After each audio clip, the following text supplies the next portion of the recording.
Hello, ഇന്നത്തെ വീഡിയോയിലേക്ക് എല്ലാവർക്കും സ്വാഗതം. അപ്പോൾ ഇന്ന് നമുക്കൊരു സ്പെഷ്യൽ കാടക്കോഴി ഐറ്റം ഒന്ന് ഫ്രൈ ചെയ്ത് നോക്കിയാലോ.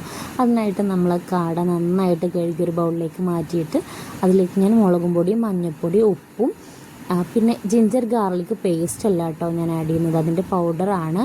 അപ്പോൾ അതും കൂടെ ആഡ് ചെയ്തിട്ട് കുറച്ച് കുരുമുളക് പൊടിയും കൂടെ ആഡ് ചെയ്യുന്നുണ്ട്. പിന്നെ കുറച്ച് ഫുഡ് കളർ കേട്ടോ.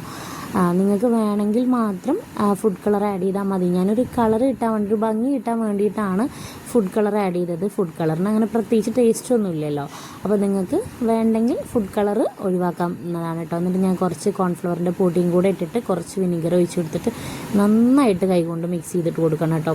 നന്നായിട്ട് നമ്മൾ നമ്മുടെ കോഴിയിലേക്ക്, കാടക്കോഴിയിലേക്ക് നന്നായിട്ട് അതിൻ്റെ എരിവും പുളിയും ഒക്കെ ഒന്ന് ഇറങ്ങി ചെല്ലണമെങ്കിൽ നമ്മൾ നന്നായിട്ട് കുഴച്ചെടുക്കണം കേട്ടോ. എന്നിട്ട് കുഴച്ചെടുത്തിട്ട് അതിലേക്ക് വലിയ ജീരകം ഉണ്ടാവില്ലേ, അതൊന്ന് ജസ്റ്റ് ഒന്ന് ചതച്ചിട്ട്, പൗഡർ ആക്കുന്നില്ല കേട്ടോ, പൊടിയാക്കി എടുക്കുന്നൊന്നുമില്ല, ജസ്റ്റ് ഒന്ന് ചതച്ചെടുത്തിട്ട് അതിലേക്ക് ഒരു കോഴിയുടെ മുട്ടയും കൂടെ ചേർത്തിട്ട് നന്നായിട്ട് വീണ്ടും കൈകൊണ്ട് തന്നെ തേച്ച് തിരുമ്മി പിടിപ്പിക്കുക കേട്ടോ.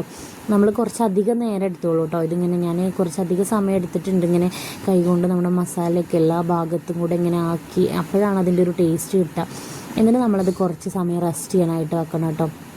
ഇപ്പം ഞാനിവിടെ ഒരു 1.5 മണിക്കൂറോളം ഞാൻ റെസ്റ്റ് ചെയ്യാനായിട്ട് വെച്ചിട്ടുണ്ട്. അപ്പോൾ നമ്മളിത് മസാലയൊക്കെ സെറ്റ് ചെയ്തിട്ട് നമുക്കിത് ഫ്രിഡ്ജിൽ അടച്ച് വെച്ചിട്ട് നമുക്ക് ബാക്കി കാര്യങ്ങളൊക്കെ ചെയ്യാം.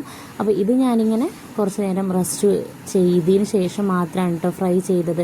അപ്പോൾ ആദ്യമായിട്ടാണ് നമ്മുടെ ചാനൽ കാണുന്നുണ്ടെങ്കിൽ എന്തായാലും നമ്മുടെ ചാനലൊന്ന് സബ്സ്ക്രൈബ് ചെയ്തിട്ട് ബെൽ ബട്ടൺ അമർത്തിയിട്ടൊന്ന് സപ്പോർട്ട് ചെയ്യാം കേട്ടോ.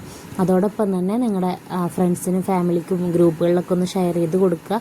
അപ്പോൾ ഈ ഒരു ചാനൽ സബ്സ്ക്രൈബ് എന്തായാലും ചെയ്യാൻ മറക്കരുത്. നമ്മുടെ വീട്ടിലുള്ള ഈസി ആയിട്ടുള്ള കുക്കിംഗാണ് ഞാൻ ഈ ഒരു ചാനലിൽ അപ്ലോഡ് ചെയ്യുന്നത്. അപ്പോൾ നിങ്ങൾക്ക് ഇന്നത്തെ വീഡിയോ ഇഷ്ടമാകുമെന്ന് വിചാരിക്കുന്നു. ഇഷ്ടമായെങ്കിൽ ലൈക്ക് ചെയ്യുക, എന്തായാലും സബ്സ്ക്രൈബ് ചെയ്യുക. അപ്പോൾ ഇനി അടുത്ത വീഡിയോ ആയിട്ട് കാണാം. ഓക്കേ.